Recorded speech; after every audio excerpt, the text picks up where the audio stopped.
Welcome to today's story, a tale filled with raw emotion, high drama, and twists that will keep you glued to the screen. In the world of the elite, where money and power are often seen as the ultimate measure of worth, there are moments when pride and family mean far more than any dollar amount. Imagine a black CEO, a man who built an empire from the ground up, on the verge of signing a life-changing $1 billion deal, only to see his own mother publicly humiliated by a billionaire white family. What seemed like a small insult turned into a turning point. Instead of swallowing the humiliation to secure the contract, he did the unthinkable.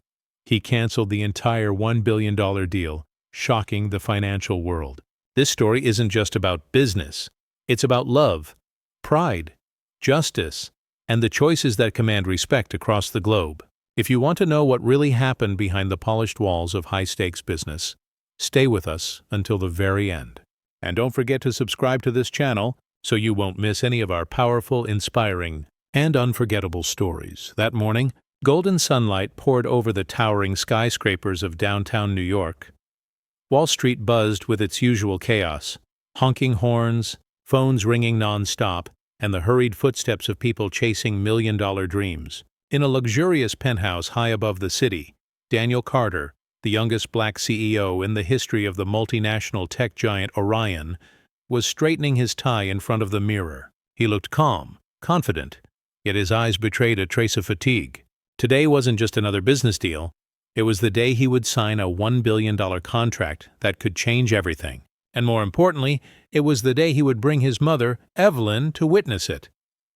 Evelyn wasn't glamorous. She was a black woman who had worked as a nurse for 30 years, raising her son with nothing but grit and love. She was used to her simple cardigan, worn-out shoes, and the habit of smiling kindly at everyone. To Daniel, she was the greatest deal of his life, the one who invested everything, not in dollars, but in heart, tears, and unconditional love. Inside the sleek limousine, Daniel glanced at his mother. "Mom, today you'll see me sign the biggest deal of my life. $1 billion, can you believe it?" Her smile was soft, her crow's feet eyes glimmering with pride. "I believe it, but I only care about one thing. Are you happy? Money won't keep your heart warm if you feel alone." Her words, so simple, landed like a gentle reminder. Daniel chuckled, touched yet bittersweet. In a world of numbers, where every handshake came with a price, genuine love often felt like the rarest luxury.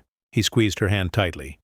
The limousine pulled up to the Grand Whitmore estate, the stronghold of one of America's oldest and wealthiest white billionaire families. The mansion gleamed with pristine white walls, towering marble columns, and rows of sports cars lined up like a showroom. Guests in sharp suits streamed in, raising champagne glasses and exchanging polite, calculated laughter. But as Daniel and his mother stepped out of the car, the stares came. Some nodded with stiff politeness. Others raised their brows, whispering words sharp enough to cut. A black old lady at a billion-dollar dinner? The murmurs slithered into Daniel's ears. His jaw tightened, but he forced a smile. They're just petty, spoiled people. Today is my day. Nothing can ruin it. What Daniel didn't know was that these whispers were only the beginning of a public humiliation far more painful than he could ever imagine. The Whitmore Mansion's grand hall glittered under crystal chandeliers, the sound of piano music filling the air with an air of sophistication. Men in tailored three-piece suits and women in sparkling gowns paraded around, each carrying the cold arrogance of the elite. Daniel held his mother's hand firmly as they walked in, enduring the stares that swung between curiosity and disdain. A butler bowed politely, but when his eyes flickered over Evelyn, a smirk of mockery flashed briefly across his face. It was quick, almost invisible, but Daniel caught it. He drew a deep breath and reminded himself, this is about the deal, not about their shallow stares. Then came Mrs. Whitmore herself, the matriarch of the family. Tall, commanding, her pearl necklace gleaming like a declaration of status. She looked at Daniel with a polite smile, but when her gaze shifted to Evelyn, the smile froze into something colder. "Oh, Daniel Carter. Such an honor to have you here," she said, her voice honeyed but edged with steel. "And this is?"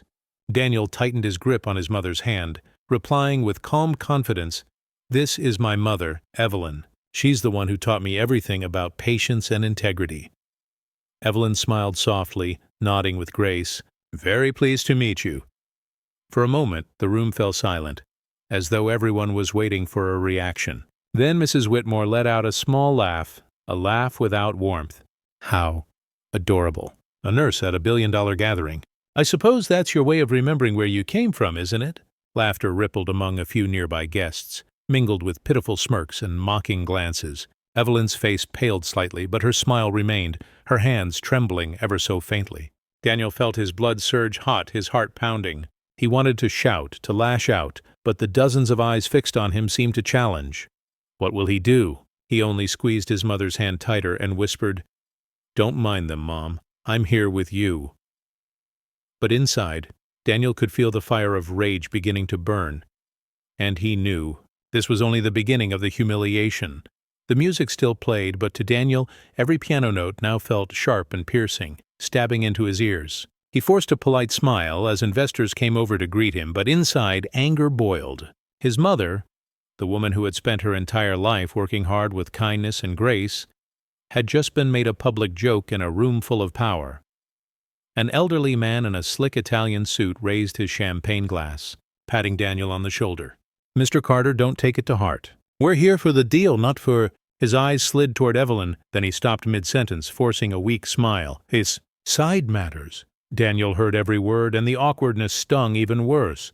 Evelyn, trying to ease the tension for her son, squeezed his hand gently and whispered with her usual kindness, "Don't worry about me. I've lived through far worse."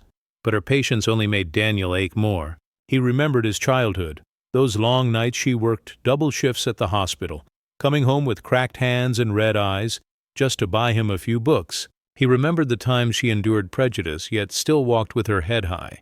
And now, in front of billionaires, she was once again the target of mockery. A question burned in his mind.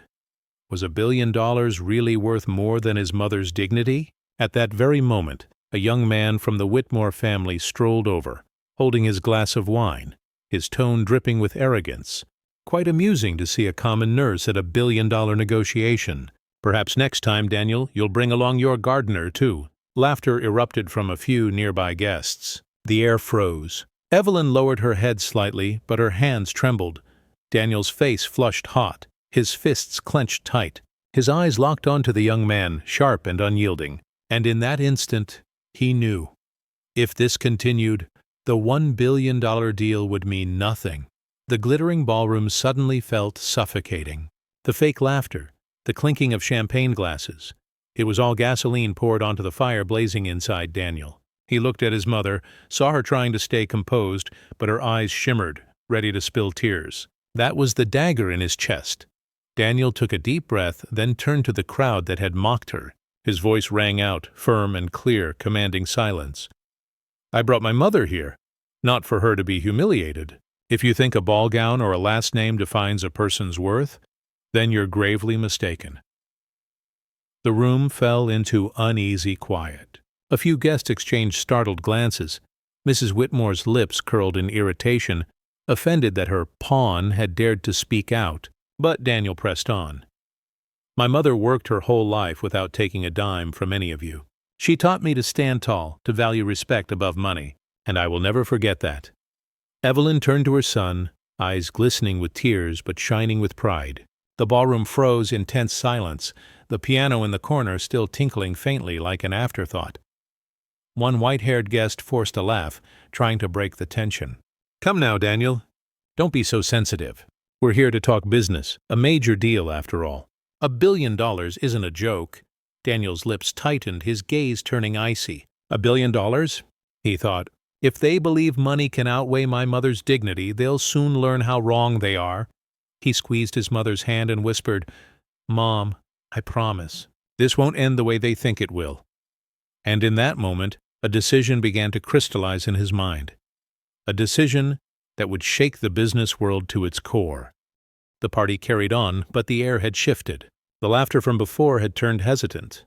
The probing stares now edged with a hint of caution after Daniel had stood up for his mother. Still, the suffocating tension lingered. He could feel the entire room watching, waiting for his next move. A server approached, offering him a glass of champagne. Daniel shook his head, instead pouring his mother a glass of water. That simple gesture drew chuckles from a few nearby guests. For them, A glass of water at a billion-dollar gala was proof enough that this woman didn't belong here.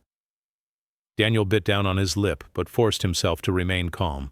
He knew that to change their perception, words wouldn't be enough. Then the sound of a bell rang out, signaling the start of the official signing ceremony.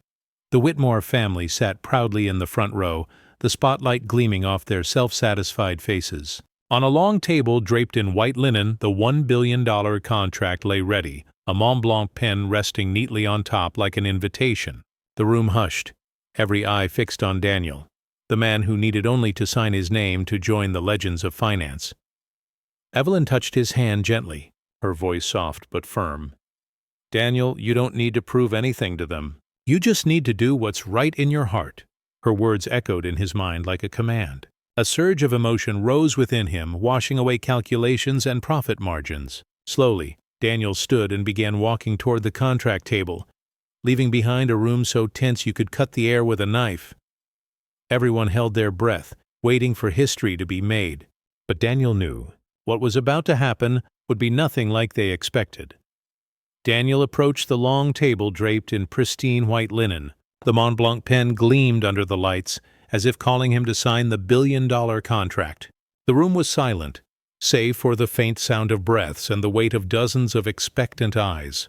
He could almost feel his mother's heartbeat, uneasy but resolute, as she watched his every move. Mr. Whitmore, the patriarch of the family, hair silvered and suit tailored to perfection, smiled with smug confidence, gesturing for Daniel to sit. "Carter, let's make history. One signature and you'll stand among legends." His voice rang with arrogance, certain that Daniel would never walk away from this opportunity. Some guests already had their phones out, eager to capture the historic moment. Daniel sat down, fingers brushing against the cold metal of the pen. He lifted it, scanning the room. Arrogant faces, mocking smirks, and then his mother's eyes, gentle, proud, but tinged with fear. In an instant, memories of his childhood flooded back. A little boy studying under a dim lamp, while his exhausted mother sat beside him after a night shift, making sure he understood his lessons. She had never let him forget that dignity outweighed everything else. The pen touched the paper. The room seemed ready to erupt in celebration. But instead of signing, Daniel paused. He looked up, meeting the Whitmore's eyes with a gaze sharp as steel. His voice rang out, steady and unyielding. "Before I sign, there's something I need to say." A wave of murmurs rippled through the room. Mrs. Whitmore frowned. Mr. Whitmore arched a brow, and the guests leaned in with anticipation. Daniel set the pen down and pushed the contract away. "I cannot sign a deal where, right in front of me, the most important woman in my life was publicly humiliated. $1 billion may change a company, but it will never buy my respect." Gasps spread like wildfire. Some stared wide-eyed. Others chuckled dismissively, assuming he was bluffing. But Daniel didn't flinch. His eyes blazed, burning his words into their memories. The ballroom erupted like a bomb had gone off. Murmurs rippled across the crowd, mixed with scoffs of disbelief. A few investors gaped, unable to process what they'd just heard. $1 billion, a figure most people wouldn't even dare to dream of, was being shoved aside by Daniel over an insult aimed at his mother. Mrs. Whitmore let out a sharp, mocking laugh, her voice cutting through the room like glass. "Carter, don't be foolish. This deal will reshape the financial world. Are you really going to throw it all away? Over a nurse?" The words sliced into Daniel's chest. He felt his mother's hand tremble. But Evelyn's gentle smile and calm eyes seemed to whisper, "Do what you know is right." Mr. Whitmore tapped his fingers against the table, his voice deep and commanding. "Daniel, we've given you an opportunity that hundreds of CEOs would beg for. If you walk away, no one in this industry will work with you again. Think of your company. Think of your reputation." Daniel lifted his chin, a cold smile tugging at his lips. His voice was steady, deliberate, each word landing like a hammer. "I'd rather lose my company than sign a contract built on the humiliation of my mother." For a heartbeat, the room froze. Then the crowd burst into chaos. Some muttered, "He's insane. What a joke. $1 billion for pride?" Yet, hidden among the ridicule, a few eyes glimmered with something else. Respect. Daniel turned to his mother, gripping her hand tightly as if to say, "Mom, I've made my choice." and in that instant he knew his decision would not only enrage the Whitmores, but also ignite a storm that would shake the financial world to its core. The ballroom boiled over like a cauldron about to spill, voices buzzing from every corner. A few journalists invited to the gala already had their phones out, recording the unprecedented moment. A young black CEO rejecting a billion-dollar deal in front of America's most powerful billionaire family. Daniel straightened, his eyes blazing with resolve. He lifted the contract, flipped through a few pages, then slammed it shut on the table with a loud thud. The sound cracked through the noise, silencing the room. He turned directly to the Whitmores, his voice booming, unwavering. "I declare this deal over. Orion will never partner with a family that insults human dignity. $1 billion? You can keep it. But my respect, and my mother's, are not for sale." The air froze solid. A few champagne glasses slipped, shattering on the marble floor. Mrs. Whitmore's face drained of color, while Mr. Whitmore's flushed red, his eyes burning with fury and disbelief. Some guests scrambled from their seats, muttering, "He's finished. This is career suicide." Yet, scattered among the ridicule, a few hands clapped, quietly but defiantly. Evelyn, who had been humiliated only minutes before, now stood tall. Tears glistened in her eyes, but her smile radiated pride beyond words. Daniel leaned down, gently guiding his mother away from the table. His footsteps echoed against the marble floor, each one pounding the message home. He had chosen dignity over dollars, and in that instant, under the stunned stares of the entire room, Daniel knew he had sparked a battle that would shake the financial world to its very core. The news exploded within hours. From the Whitmore family's grand hall, videos shot by guests spread across social media like wildfire. The clip of Daniel Carter, the young black CEO, boldly declaring the cancellation of a $1 billion deal in front of America's most powerful elites became the hottest headline in the country. Black CEO walks away from $1 billion deal to defend his mother, blared across the front page of the New York Times. CNBC, Bloomberg, even international outlets echoed the story. Within a single night, the name Daniel Carter was searched more than Tesla's stock price. But reactions split in two. On one side came the sneers, "He just killed his career. No CEO could be that reckless. $1 billion thrown away for hollow pride." On the other came admiration. "He's a symbol of dignity. A true leader doesn't sell his soul for money." That's real courage. Back in his luxury apartment, Daniel sat slouched on the sofa, rubbing his forehead. Evelyn gently placed a cup of hot tea in front of him. Her smile remained calm and kind, though she knew her son's choice had unleashed a storm. "Son, I'm proud of you. But are you ready for the battle ahead?" Daniel lifted his head, his eyes blazing even through the fatigue. He knew the shareholders would rage, the market would waver, and the Whitmores would never let it slide. But in his heart, he had never felt taller, never felt stronger. He smiled faintly and replied, "I've been preparing my whole life for this moment. If there's a price to pay, I'll pay it. But this time, I won't pay it with silence." The next morning, Orion's headquarters looked like a hornet's nest that had been struck. Shareholders big and small swarmed in, faces tense, arms full of reports, financial statements, and an avalanche of questions. The boardroom was packed, the air heavy, ready to explode. An older shareholder slammed the table. "Daniel, do you realize what you've done? $1 billion. A whole year of negotiations? And in a matter of minutes, you tossed it all away." Another jumped in, voice shrill with fury. "Shares are down 7% overnight. How do you plan to explain that to us? Or do you want Orion to be the laughingstock of Wall Street?" Daniel sat at the head of the table, silent for a moment. He let the storm of accusations crash over him. His mother had once told him, "Sometimes silence is a weapon more powerful than 1,000 excuses." Finally, he rose to his feet. His voice was low, but it carried, slicing through the noise. "I know the consequences. I know the stock dropped. I know you're angry. But listen to me. A company built on humiliation will never stand strong. Orion doesn't need a deal with those who spit on human dignity." The room fell still. Some shareholders sighed in frustration, while others clenched their jaws. One elderly woman scoffed, her tone biting. "Dignity doesn't pay employee salaries, Carter. Don't forget that." Daniel met her gaze, his eyes unflinching. "But dignity earns something money can't buy: trust. And trust is the foundation that will keep Orion alive. No one spoke further. Yet Daniel knew the real battle hadn't even begun, because out there, the Whitmore family was surely preparing their retaliation. And this fight wouldn't just be waged in boardrooms, it would play out in headlines, on the stock exchange, and in the shadowy corridors of power. Just days later, the Whitmore's wrath made its move. On major media outlets, articles began appearing with pointed headlines. Young CEO cancels $1 billion deal. Is Orion headed for collapse? Or Daniel Carter, hero or reckless gambler? Bloomberg aired a special segment inviting a financial analyst, well known for his ties to the Whitmores, to give a neutral opinion. Staring straight into the camera, his tone was damning.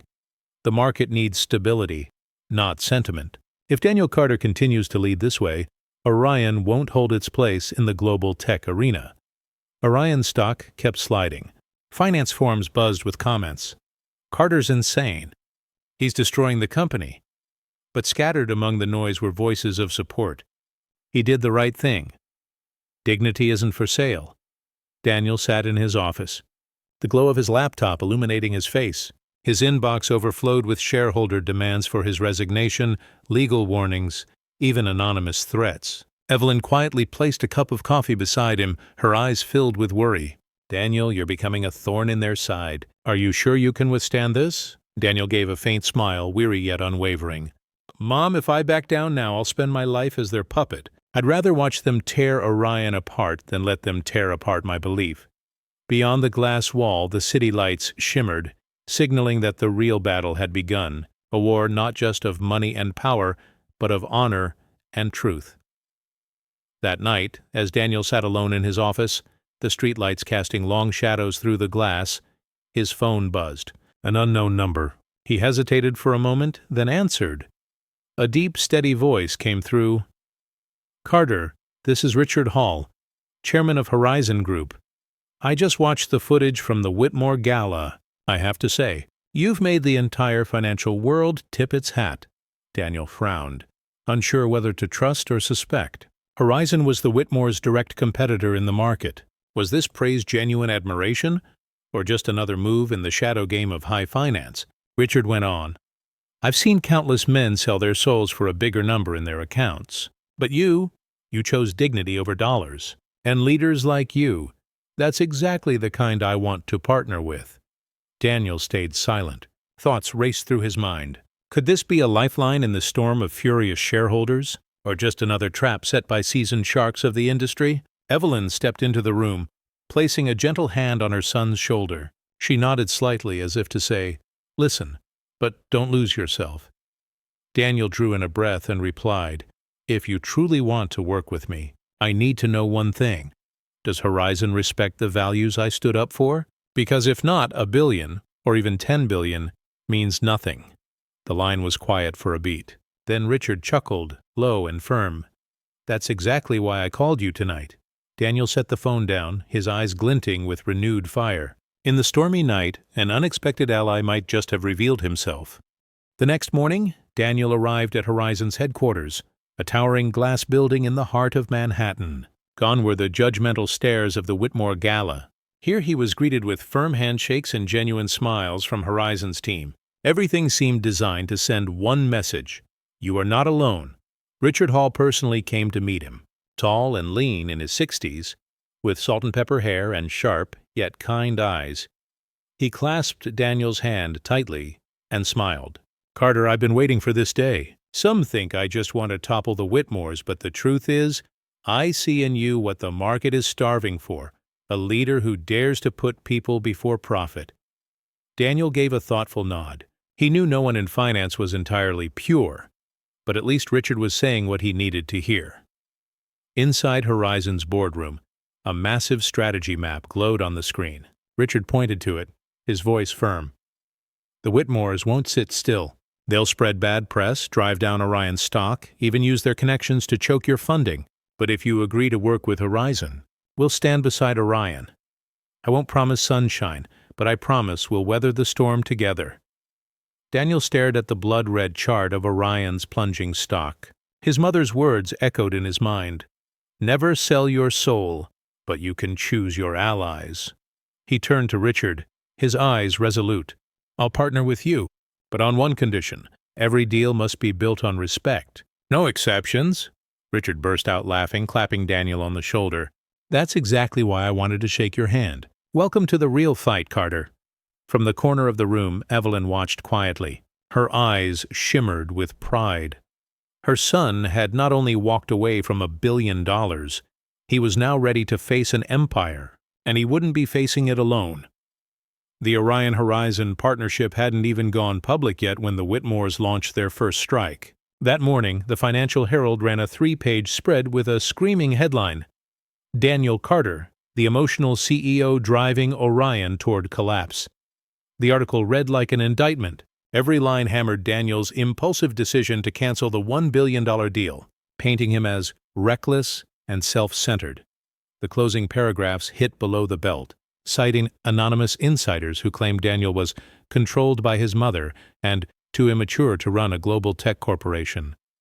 The story spread like wildfire. Orion's stock dropped another 10%. On Twitter, the hashtag #FireDanielCarter shot to the top trend. Inside Orion, anxiety grew. Some employees even handed in resignations, unwilling to sink with the ship. At Horizon's boardroom, Richard Hall slammed the newspaper onto the table, his voice sharp.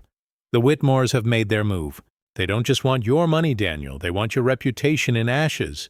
Daniel sat quietly, face set, absorbing it all. He had expected retaliation, but he hadn't imagined they would weaponize his mother, the one vulnerability he'd never wanted exposed. Evelyn sat beside him, hands clasped tightly, her gaze steady. She whispered softly, "Son, don't let them turn my pain into a weapon against you."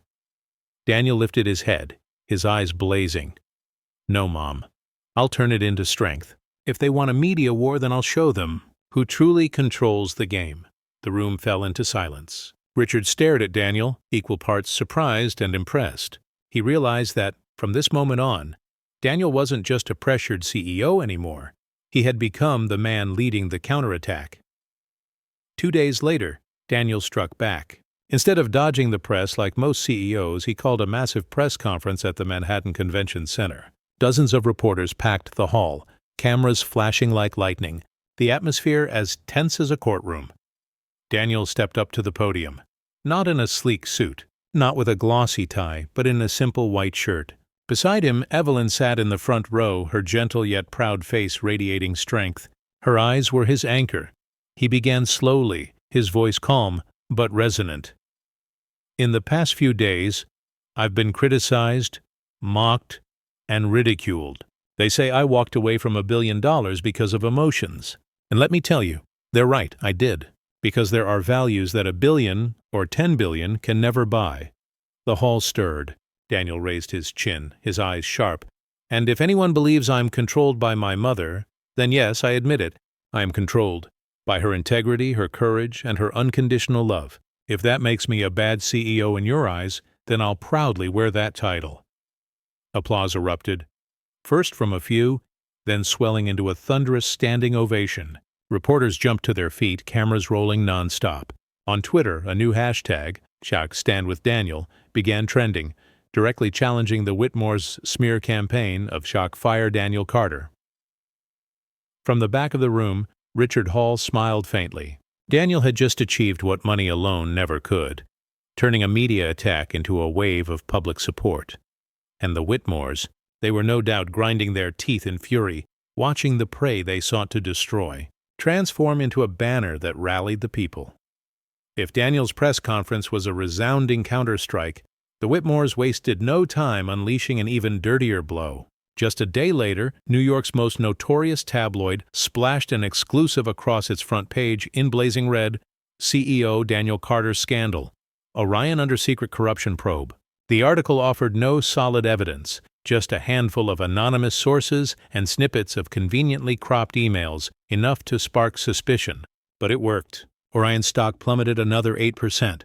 Investors panicked, and the public wavered. On TV, a lineup of experts, all conveniently tied to the Whitmores, nodded solemnly.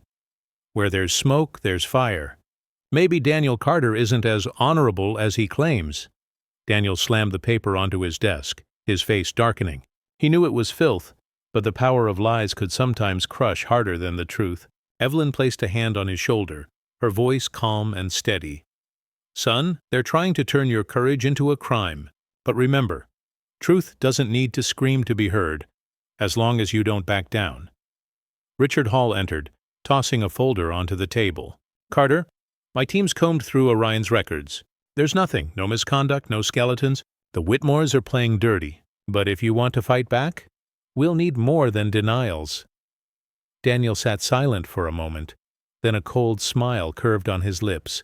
"Fine. If they want war, I'll bring evidence, not only to prove Orion's clean, but to expose what the Whitmores have been hiding all along." A dangerous gleam flashed in his eyes. This wasn't defense anymore. It was a declaration of war. A week later, Horizon's headquarters had transformed into an unofficial war room.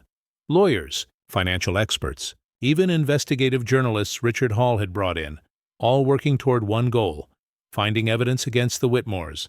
Daniel stood before a massive whiteboard plastered with documents, charts and webs of connections between the Whitmores' companies. He tapped a red line with his marker.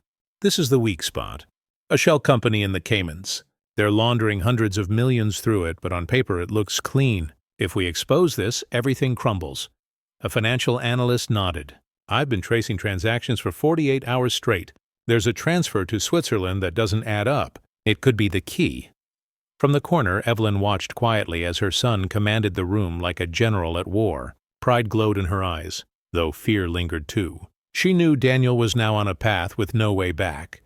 Suddenly, a team member burst in, holding up a USB drive. "Daniel, we got this from a former Whitmore employee. It's a trove of internal emails. If verified, it proves they bribed officials to secure a national infrastructure contract." The room fell silent. Daniel stared at the tiny USB as though it held the fate of the entire war. Clutching it tightly, his voice dropped low.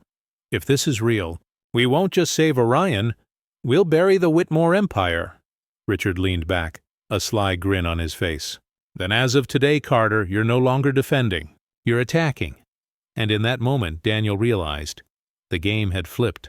The prey the Whitmores thought they were hunting had just become the hunter. That afternoon, Daniel convened a closed-door meeting with Horizon and Orion's communications teams. On the table, the USB sat like an unexploded bomb. No one spoke above a whisper. Everyone was waiting for Daniel's call. He opened his laptop, plugged in the USB, and the emails lit up the screen. The contents were undeniable. Senior Whitmore executives discussing in detail how to grease officials to secure a government infrastructure contract. One email even attached a gift list: Swiss watches, luxury vacations, and more. Daniel closed his eyes, inhaling deeply. This was no longer personal. It was a cannonball that could rock the financial world. But he knew, once released, this war would spiral beyond control. Jobs would be lost, people would go to jail, and enemies would strike back.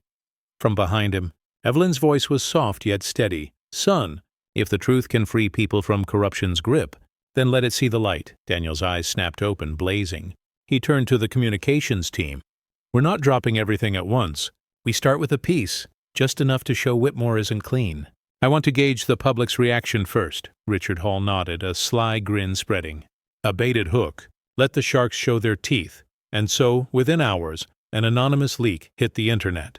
It revealed a Whitmore executive promising a Rolex watch to a government official days before a major contract bid. The internet erupted. Twitter, LinkedIn, and major outlets ran the headline, "Whitmore under bribery scrutiny." For the first time in years, Whitmore's stock bled red, plunging nearly 6% in a single day. At Orion's war room, Daniel stood before a screen of tumbling charts, his gaze ice cold. This was only the opening shot. As Whitmore's stock plummeted, inside their opulent mansion, the scene was starkly different. Mr. Whitmore hurled the morning paper across the room, the crash of shattered crystal echoing in the silence.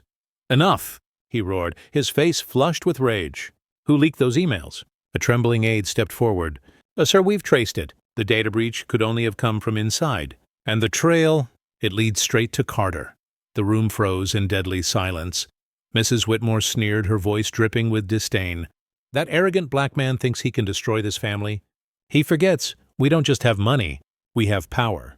Plans of retaliation were drawn up immediately. A senior advisor whispered, "If Carter keeps this up, the Whitmore legacy will collapse.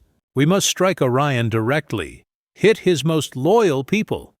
Mr. Whitmore's eyes gleamed cold as ice. Good. Then let him learn. When you cross the Whitmores, it's not just your company that pays. It's your family. Across the city, Daniel's phone buzzed with an urgent call.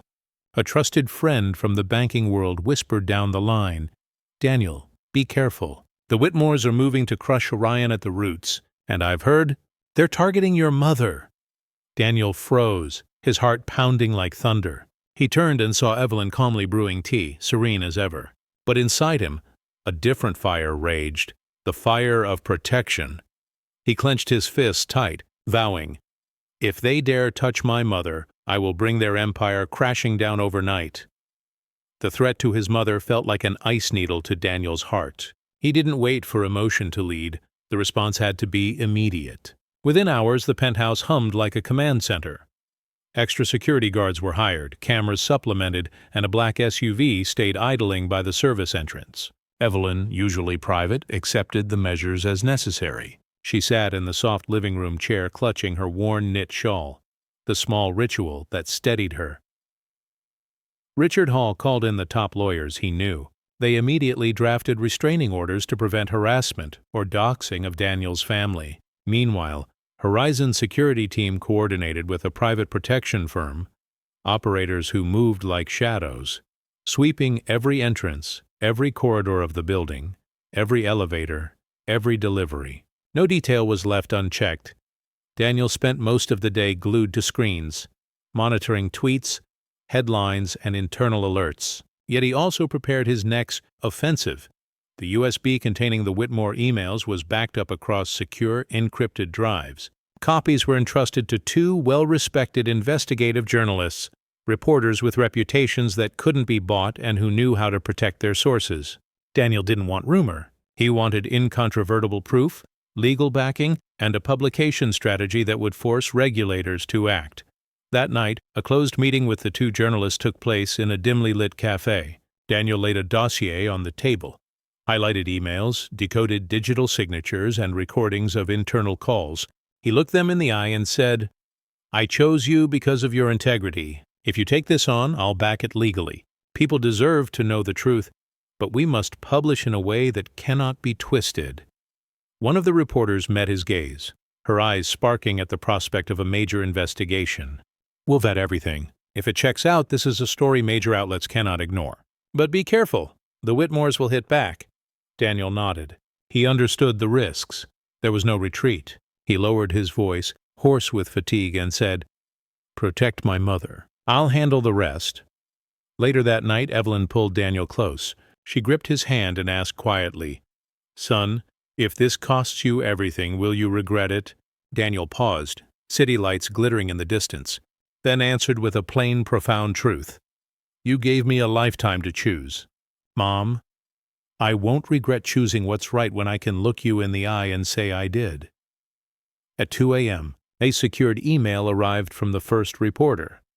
They had verified a portion of the evidence, a massive transfer from a Whitmore shell company to a Swiss account aligning with the timing of a government bid. The detail wasn't public yet, but it was enough to light red warnings on Wall Street risk desks. Daniel hugged his mother, part relief, part dread. The game had moved into a new phase, not merely honor, but a battle of law, media, and forensic truth. He knew the Whitmores would retaliate with greater ferocity. Personal attacks, lawsuits, even attempts to flush out internal sources. But he also knew something else.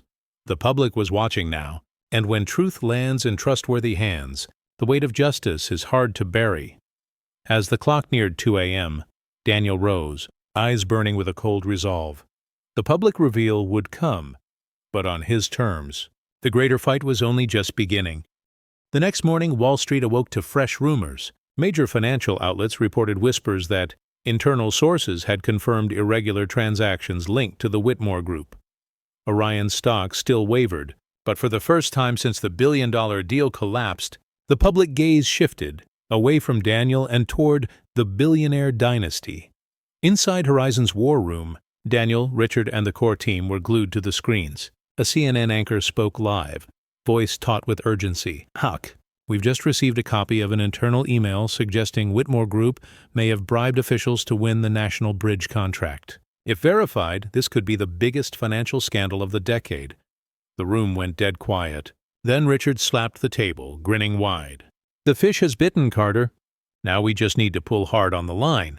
Daniel looked at his mother. Evelyn sat quietly in the corner, clutching her old shawl, her gaze soft but proud, as if to say, "Keep going, son. I'm here."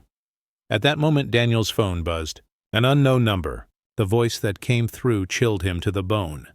"Carter, stop now. If you release more evidence, not just your company, but your family won't be safe." Daniel's grip tightened on the phone. His reply was sharp as steel. "They humiliated my mother in public. You think I'll be scared? No. I'll release everything, piece by piece, until the Whitmore empire collapses." He hung up, turning back with eyes blazing. In that instant, everyone in the room understood.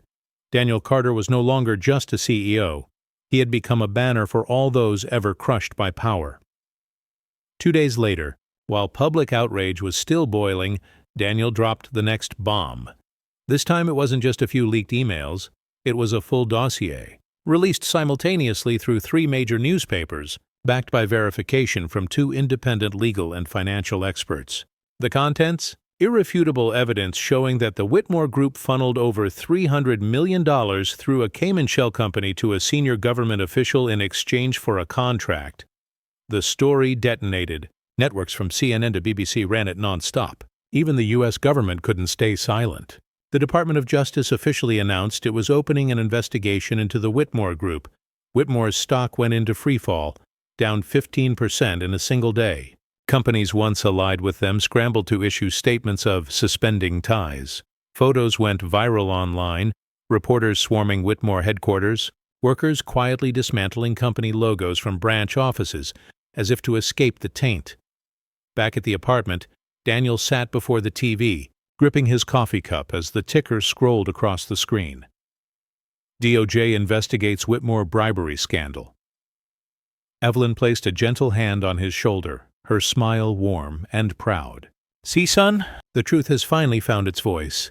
But Daniel knew this wasn't victory yet. That very evening, Mr. Whitmore appeared live on national television, his face cold, his voice thunderous. "All of these allegations are fabricated, and we will be suing Daniel Carter and Orion for defamation."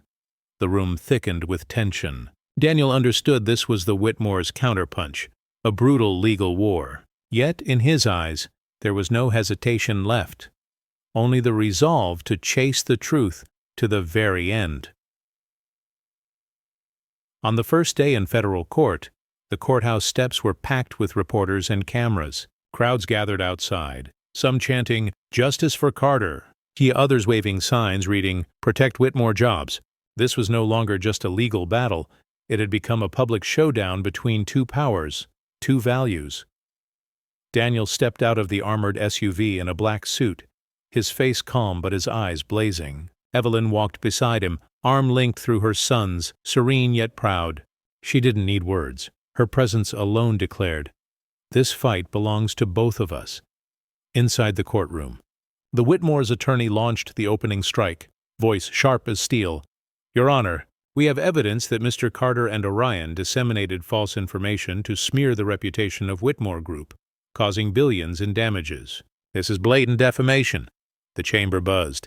Daniel glanced at his own lawyer, a silver-haired veteran with a steady demeanor. Rising, he spoke with firm conviction. "Your Honor, this is not defamation. This is truth brought into the light. And here is our evidence." He presented a thick binder, emails, bank statements, and sworn testimony from former Whitmore employees. The judge frowned, carefully flipping through pages. Reporters scribbled furiously, cameras flashing non-stop. Daniel sat, his heart pounding, though his face betrayed no fear. He knew this wasn't just a trial between corporations. It was a trial of boundaries, between money and truth, power and dignity.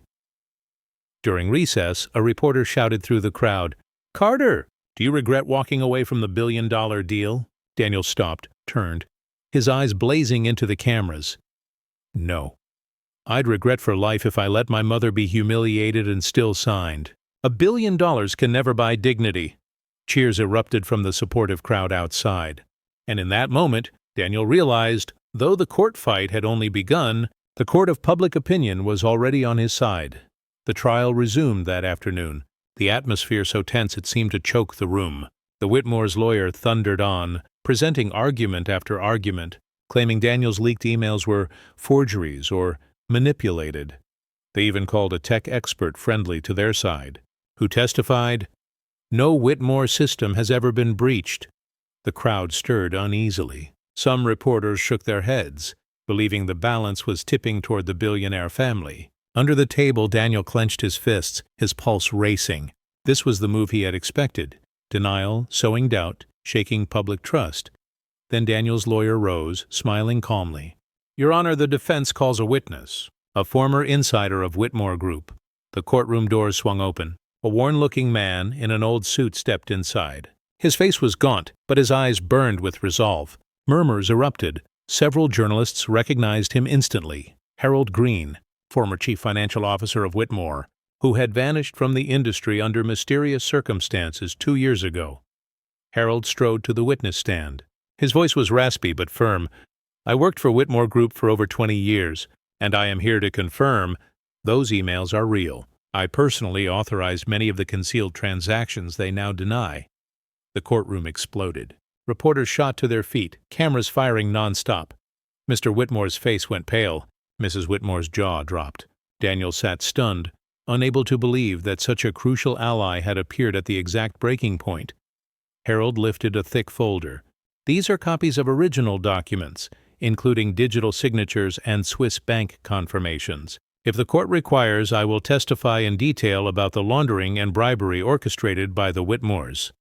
The judge's gavel cracked sharply, trying to restore order, but the tide had turned.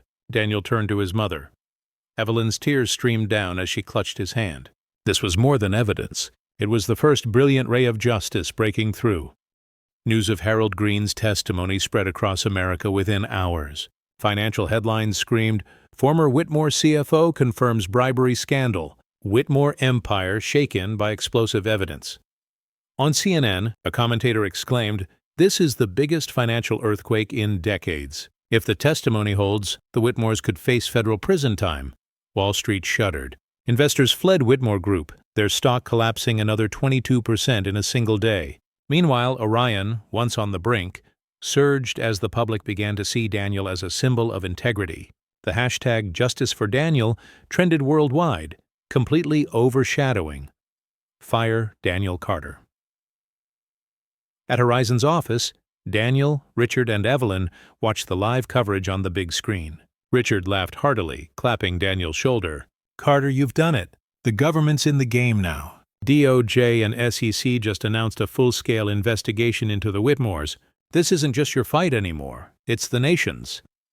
Daniel stayed silent, his eyes fixed on the footage of Mr. Whitmore being swarmed by reporters. The once proud, imperious face now looked pale, his eyes dodging the cameras. Evelyn leaned close, whispering softly, "See, son? They may have money, but when truth arrives, money can't hide it." Daniel nodded, but his chest felt heavy. He knew the Whitmores never surrendered quietly. Cornered, they were capable of anything, even the most dangerous moves. Elsewhere, inside the Whitmore mansion, Mr. Whitmore slammed the table, his voice hoarse with rage. "If the government wants war, we'll drag the entire financial world into chaos. Carter thinks he's won. He'll soon pay the price." The darkness in his eyes promised one thing: the battle was far from over. Just 2 days after the DOJ announced its expanded investigation, the Whitmores unleashed a do-or-die move. On major news networks, a shocking video appeared, Daniel leaving a luxury restaurant alongside a government official currently under investigation in another corruption case. Headlines screamed instantly. Daniel Carter's secret ties to corrupt official? Hero or hypocrite? Orion's stock tumbled 9% in a single morning.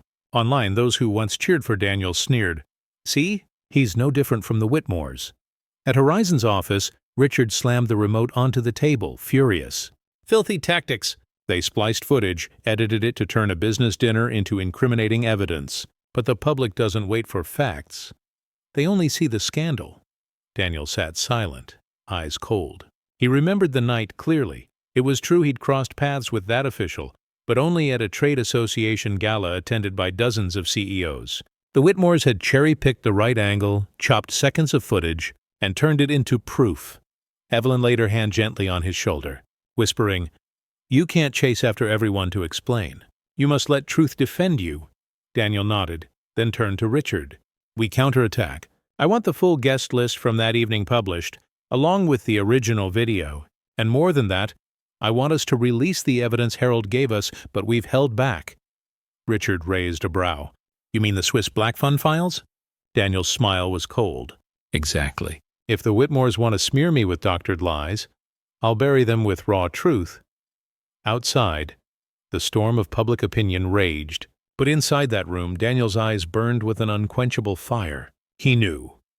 The battle had entered the stage of all or nothing. The next morning, Daniel unleashed the kill shot. An emergency press conference was called, packed wall to wall with reporters, and broadcast live across every major network. Daniel stepped to the podium, not just with papers this time, but with a massive screen displaying verified bank files. Transaction records appeared in bold clarity. Hundreds of millions funneled through the Whitmores' secret Swiss Black Fund, reaching politicians, officials, even rival business figures. His voice rang out, steady and unyielding. "This is no longer about me. This is a systemic network of corruption. Orion chose truth over silence. And today I bring you this evidence so the government and the American people can see the Whitmore Group for what it really is." The room erupted. Reporters shouted. Cameras flashed relentlessly. On live TV, Whitmore's stock ticker plummeted in real time, down nearly 30% in minutes. By that afternoon, the Department of Justice froze Whitmore's accounts and announced a full criminal investigation. Headlines blazed, "Swiss Black Fund exposed. Whitmore empire on the brink." Inside Horizon's office, Richard Hall shot to his feet, slamming his hand on the table. "Carter, you've hit their heart. This is the end of the Whitmores." Evelyn wept quietly, gripping her son's hand. She couldn't find words, only nodded through tears. Daniel turned, pulling her into a firm embrace, whispering, "Mom, I promised you. No one humiliates you and escapes the truth." Across town, the Whitmore mansion was in chaos.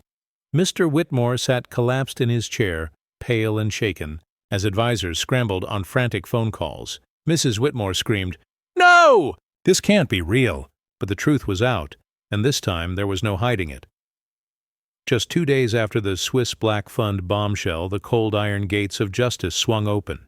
The U.S. Department of Justice issued arrest warrants for 3 senior executives of the Whitmore Group, including Mr. Whitmore's eldest son, once hailed as the heir apparent.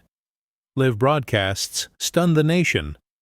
Sharp-suited executives in handcuffs led out of Whitmore headquarters under a storm of reporters' shouts. For the first time in decades, the Whitmore name, once synonymous with wealth and power, was now shackled to scandal and crime. In Orion's apartment, Daniel, Evelyn, and Richard watched the news unfold. Evelyn wept openly, her trembling hands clasping her son's. "Daniel, you did it." He squeezed her hand, though his eyes stayed sharp and cold. He knew this wasn't the end. Mr. and Mrs. Whitmore were still free, and they would claw, bite, and burn to protect what remained. Richard laughed heartily, raising his glass. "Carter, from the reckless man who walked away from $1 billion, you've become the nation's symbol of integrity. But remember, cornered beasts bite hardest." Just then Daniel's phone rang. An unknown number. He answered, and a hoarse, familiar voice came through. "Carter!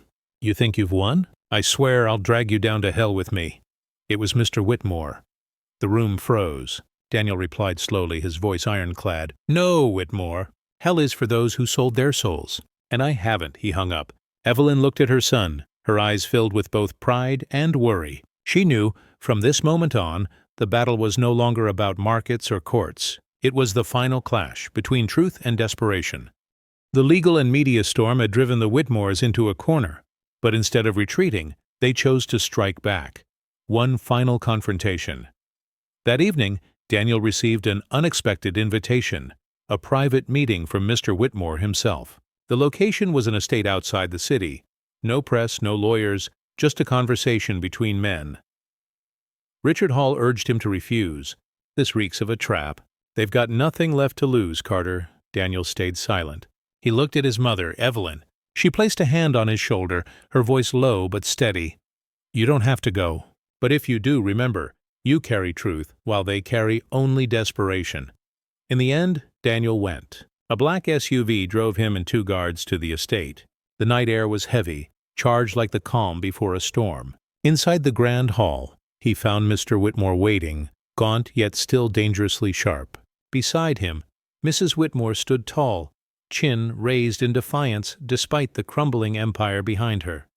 Mr. Whitmore's voice rasped, Carter, we can end this tonight. Destroy the remaining evidence, withdraw from the case, and I'll give you far more than $1 billion. Daniel let out a cold laugh, his eyes like steel. You still don't get it. I turned down $1 billion to defend my mother's dignity. You think I'll sell the truth for more zeros? The room froze in silence. Then Mrs. Whitmore stepped forward, her voice dripping with scorn. You fancy yourself a hero, but every hero has a weakness. And your mother, she's yours. Daniel clenched his fists, but his voice stayed steady. His gaze cut through them like a blade. No, you're wrong. My mother is not my weakness. She is my strength, and that strength is something your family will never possess. The chandelier's glow cast sharp light across faces locked in opposition. In that instant, neither side yielded. The final battle between truth and desperation had officially begun. The air in the grand hall was so heavy it could be cut with a knife. Mr. Whitmore rose slowly, stalking toward Daniel. His eyes gleamed with the madness of a beast cornered. You may destroy my company, he growled, but don't think you can destroy my family. At that moment, 2 hulking bodyguards emerged from the side doors, blocking the exit with broad shoulders and piercing eyes. Richard had been right. It was a trap, yet Daniel didn't flinch. He calmly unbuttoned his suit jacket, his gaze cold as steel. If intimidation was your plan, you chose the wrong man. I've lived my life under the fear and contempt of people like you, but not today. Mrs. Whitmore let out a cutting laugh, stepping forward. You think the law will protect you? The law sits in the pockets of people like us. One phone call, and you and your mother vanish from America's map. Daniel clenched his fists but kept his voice steady. Try it, but remember, none of the evidence is in my hands anymore. It's scattered, safeguarded, with people you'll never control.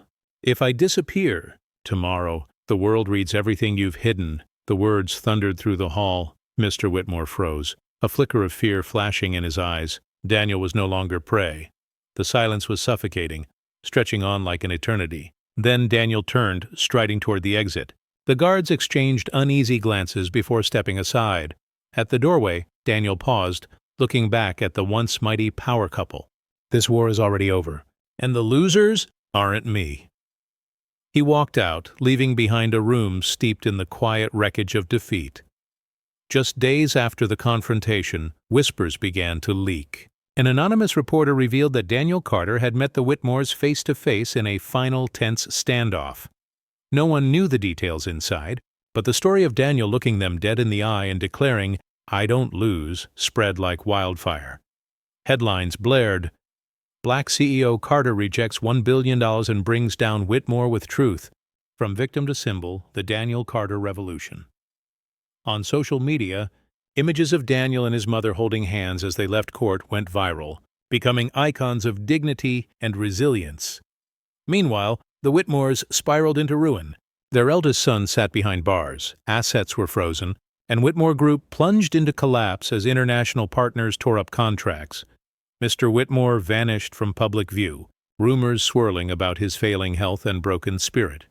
At Orion's office, Daniel sat by the window, morning light washing over his face. Evelyn placed a cup of tea before him, her voice soft. "Son, you've walked a path most men would never dare. You won, not just in court, but in keeping your heart intact." Daniel smiled. Not the smile of triumph, but the quiet smile of a man who had set down a great burden. He looked at his mother and whispered, "I don't need them to call me a hero. I just need you to call me a decent man. That's enough." Evelyn pulled her son into a tight embrace, tears streaming down her cheeks. Outside, America buzzed over the collapse of the Whitmore empire. But inside that small room, the simplest, purest victory was this: a mother's dignity preserved. A month after the Whitmore Empire officially collapsed, New York City lit up for a ceremony honoring those who had made extraordinary contributions to society. Not the flashy billionaires, but those who dared to stand for truth. And in the seat of honor, the most spoken name was Daniel Carter. Before thousands, Daniel stepped onto the stage, holding his mother's hand. Evelyn wore her old knit shawl, her silver hair blowing in the breeze, but her smile outshone the spotlights. When Daniel began to speak, the hall fell silent. "I'm not a hero. I'm just a son who couldn't stand by while his mother was humiliated. I'm just a businessman who chose truth over money. If I have one message today, it's this: dignity is never for sale." Thunderous applause erupted, rolling on and on. Many rose to their feet, tears glistening. On social media, his words spread like wildfire, becoming a new symbol for a generation of young leaders. Evelyn turned to her son, whispering, "You've kept your promise to me." Daniel smiled, eyes misting, and replied, "No, Mom, you gave me the strength to keep it." The final image closed the story. Mother and son standing side by side, bathed in the city's brilliant lights. Behind them lay a fallen empire, but before them stretched a new road, one built on truth, dignity, and faith.